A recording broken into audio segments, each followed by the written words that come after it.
Recording in progress. So we're going to legal controls over employment. When we talk about legal controls over employment, basically we're talking about government laws that protect employers, that protect employees and even employers too. So government laws that guide the relationship between employers and employees. Government laws that guide the relationship between employers and employees. So it guides and it check and balances the relationship between employers and employee. That is what it means. So legal controls over employee, are you there? Over employment. Government often pass legislation to protect people at work. Without such protection, some businesses would exploit their workers.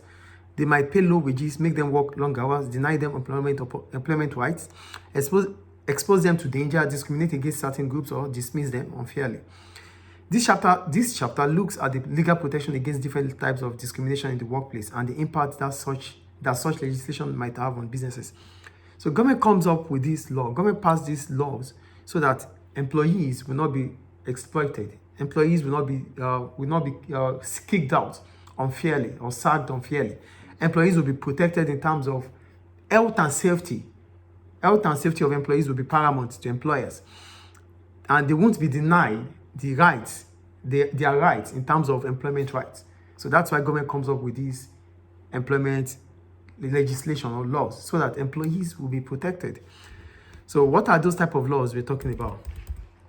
So what are equal opportunities? So when we talk about equal opportunities, basically we're talking about you having the same right as I. So there's nothing different between you and I. There's no discrimination between both of us. We are both employees and we have the equal rights. That is equal opportunity. So what you have access to, what I have, whatever you have access to, I have access to it too. That is equal right. So let's read, or equal opportunity.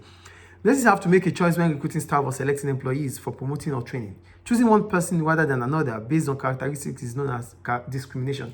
So discrimination is not bad in as much as it is merited. But when it is not merited, when you start thinking about race, when you start thinking about religion, when you start thinking about age, when you start thinking about gender, then it becomes illegal discrimination.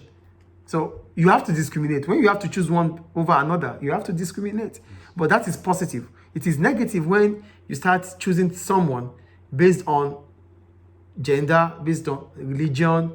This becomes what is not good for the business. So, however, it is illegal in most countries to discriminate. Okay, so if a business chooses a person because they are more skilled and better qualified than another, these grounds of gender, race, this would be legal. So like I said, it is legal when I choose you because you have skills more than the second person, or when I choose you because you have more intellect than the other. That is normal. But when I start choosing you based on what we just talked about, it is illegal. That is the point. So we start with gender.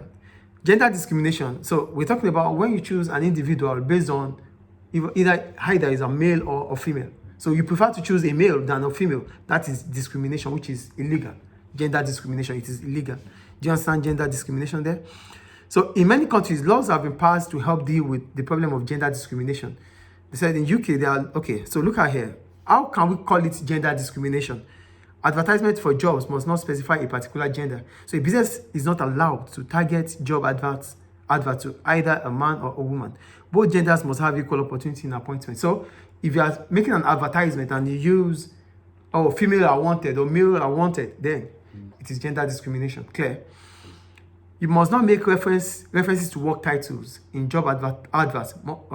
In job adverts, references to work titles in job adverts must be genderless. For example, a title must be police officer, not a salesperson, or a salesperson, not policeman or policewoman. Police officer, salesperson, not salesman, saleswoman. Isn't it? It is a gender discrimination. Promotion must not be made on the basis of gender, and people cannot be dismissed because they are male or female. You should not dismiss people based on being based on male or female. If you are dismissing an employee, it would have been based on the ground that that individual did not do the right thing, does not respect the contract in employment. Yes. Do you get it? Yes. Wages must be paid based on what you do, not based on either a man or a female or a woman. Do you get it? Businesses will have to take more care when designing internal documents, such as a person specification or job description. This is to ensure that jobs do not limit applicants from a particular gender. So you must not limit task of employees to either male or female. It is gender discrimination. Is it clear? So that is gender discrimination. Any question about gender discrimination? No, we move on.